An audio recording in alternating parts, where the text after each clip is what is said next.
Olá, meu nome é Cláudia Rocha. Eu estou aqui em nome do Grupo de Assistência Fraterna, a convite da Laudelina, da sua equipe, e é com muita alegria que vou conversar com vocês sobre o tema da reconciliação. Onde ela está? Ela está lá no capítulo 10, Bem-aventurados aqueles que são misericordiosos, do Evangelho segundo o Espiritismo. Reconciliar-se com os adversários. Vou ler só um trechinho. Reconciliai-vos o mais depressa com o vosso adversário, enquanto estáis com ele no caminho, a fim de que vosso adversário não vos entregue ao juiz, e que o juiz não vos entregue ao ministro da justiça, e que não sejais aprisionado. Eu vos digo em verdade, que não saireis de lá, enquanto não houverdes pago até o último ceitil. Do Evangelho de Mateus, capítulo 5. Reconciliar enquanto estais a caminho. Primeiro, pedir que a doce paz do Mestre Jesus nos envolva a todos. E que naquele momento, que nas nossas lutas, demandas diárias, nos nossos relacionamentos, estivermos necessitando de reconciliarmos, que nos lembremos dessa passagem. Reconciliar com os adversários, reconciliar depressa, enquanto estás a caminho. Por quê? Porque uma vingança, um duelo, um desentendimento, ele pode desencadear processos obsessivos graves. A literatura espírita nos mostra isso em vários romances. Às vezes, um itemzinho, um detalhe, uma pedrada.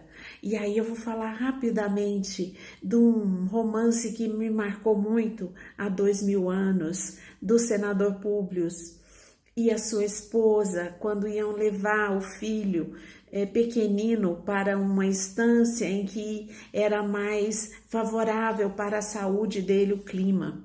E um adolescente, né, aquela época, tacou uma pedra na comitiva do senador. E essa pedra deixou o senador indignado. E a esposa dele disse, não deixa para lá, não tem problema algum. E aí ele manda aos seus seguranças que vejam quem é esse rapazinho, esse adolescente, e dá a ele uma punição. E essa punição desencadeou um processo de ódio no pai desse adolescente que perseguiu o senador de forma muito cruel e vingativa. Eles não reconciliaram por causa da pedrada. Bastava chamar o pai do adolescente, conversar. Isso acontece no nosso dia a dia. Voltando ao romance há 2000 anos, que eu sei que muitos leram, o que desencadeou foi uma dor imensa. Todo o processo de vingança, de duelo, de desentendimento, ele desencadeia muita dor. Essa dor pode durar 1, 2, N encarnações, se não houver a reconciliação.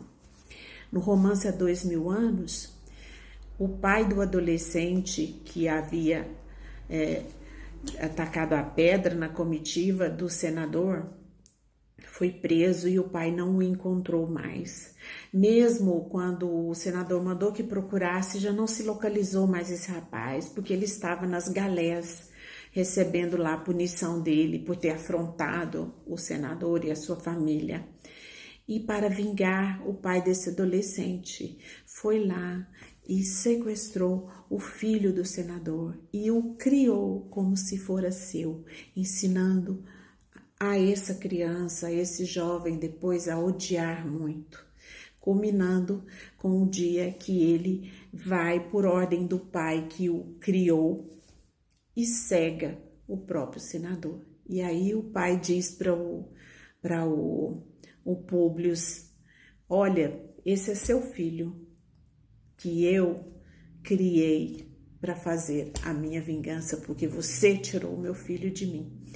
Em linhas gerais é isso. Então, essa reconciliação nós temos que fazer já. Que hora é essa? É na hora da ofensa, se possível.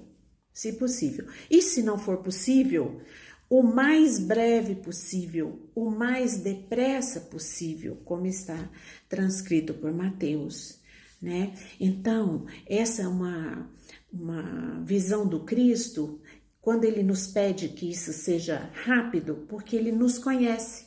Ele sabe que a nossa natureza humana vai sempre tentar colocar a culpa no outro.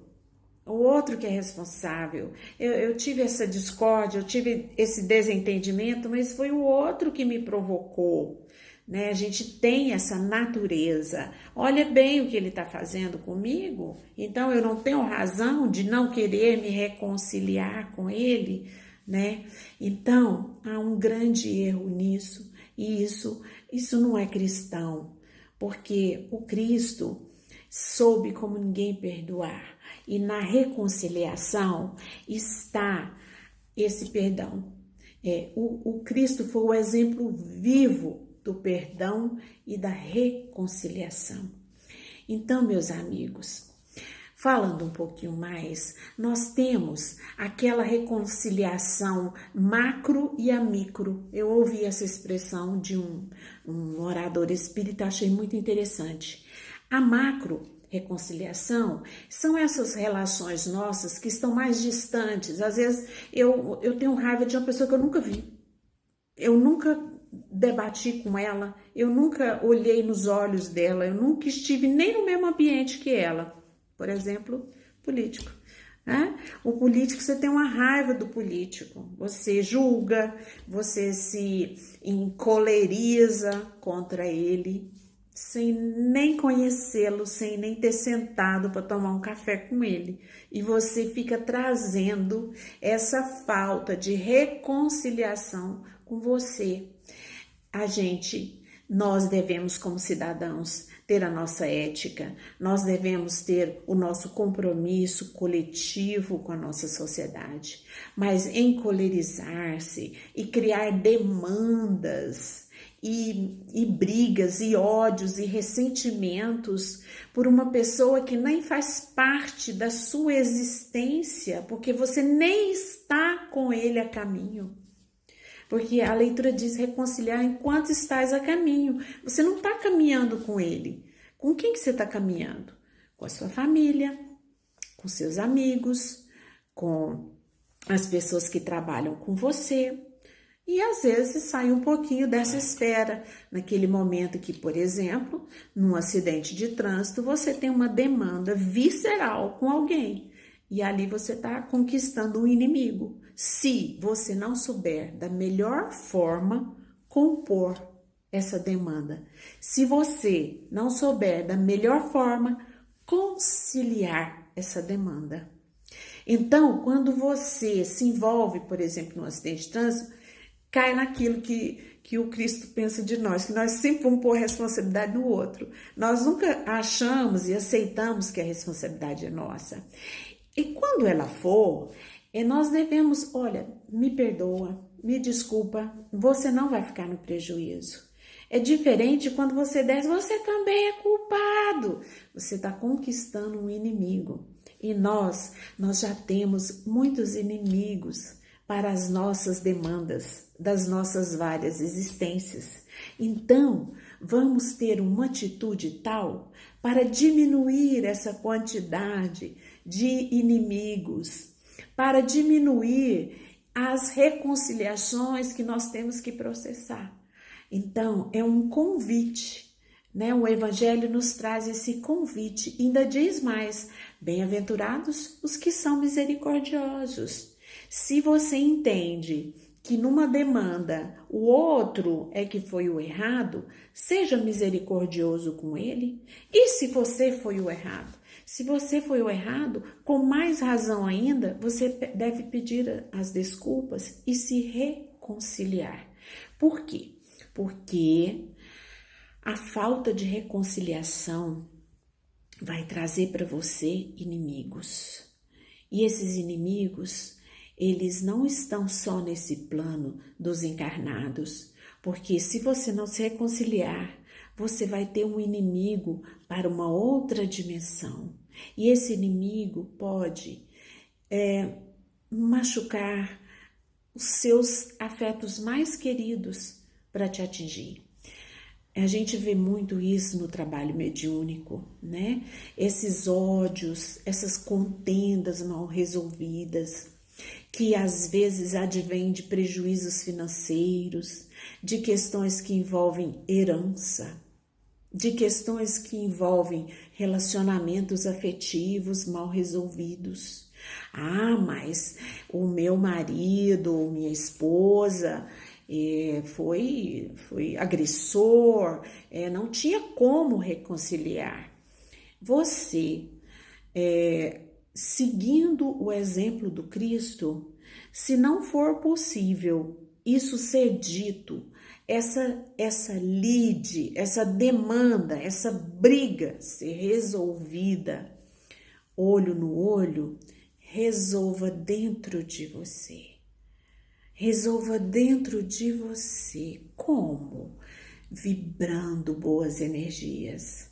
Reconcilia com o seu adversário, que você não conseguiu reconciliar pessoalmente, reconcilia através da prece.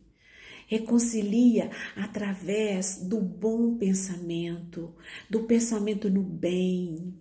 Diferente de quando você fica sabendo que o seu inimigo, adversário ou alguém que você tenha um mau entendimento passou por uma situação difícil e você fala, você está indo na contramão do ensinamento da misericórdia, que é bom para o outro, mas é muito melhor para você. Então, uma vez um conferencista disse assim, a gente vai perdoar e vai ser bom por egoísmo. Olha, como é isso? Porque é bom para mim ser bom. É bom que eu esteja fazendo bem, porque isso é bom para mim, né? E isso tem que ser muito honesto, muito sincero. Não é você fazer de conta para o verniz social que você está bem, convivendo e perdoou. Porque o Senhor nos sonda. Senhor, eu sei que tu me sondas. Senhor, eu sei que o Senhor conhece tudo dentro de mim. Então, o exercício do cristão é esse, de reconciliar. Reconciliar. Se não for possível nesse plano, numa conversa olho no olho, faça através da prece, faça através da oração, faça quando alguém vier falar mal do seu adversário, já sabendo que ele é seu adversário, corta esse assunto. Diz, não, eu não tenho nada para falar. Ah, mas se tiver um problema já não existe mais. E aí você vai estar se libertando, vai estar libertando o outro para uma vida plena, para uma vida em que você sinta paz. Eu vos dou a minha paz. E o Cristo nos dá a paz como? Ele pega a paz e entrega para mim? Não, ele me dá o caminho para eu encontrar a minha paz. E é tão maravilhoso isso, que quando muitos de nós já experimentamos isso, quando você se reconcilia, a sua alma celebra a paz. Então, meus irmãos, busquemos a reconciliação. E esse momento que o planeta silencia, é o momento de olhar para dentro de nós e buscar a reconciliação com quem está a caminho. Porque quem está longe, eu não conheço, não participa da minha vida, basta eu não desejar mal. Agora, aqueles com quem aconteceram rancores, ressentimentos, eu tenho que reconciliar. Não dá para adiar essa conta. Tem que ser depressa. E depressa é hoje, é agora. Se não for possível falar com a pessoa, se não for possível estar com ela, faça uma oração. E eu deixo um recado, porque eu acho ele muito bom, essa atitude de fazer a prece dizendo eu sinto muito e pensar na pessoa. Eu peço que me perdoe. Eu te amo, você é meu irmão, eu te amo, nós somos irmãos. Pai nosso que estais nos céus, quando é dito isso, nós somos irmãos. Sou grato, sinto muito, me perdoe. Eu te amo, sou grato. Reconcilia-se com o seu adversário enquanto estás a caminho. Muita paz, energias positivas, boas reflexões, boas atitudes para a paz. Que assim seja.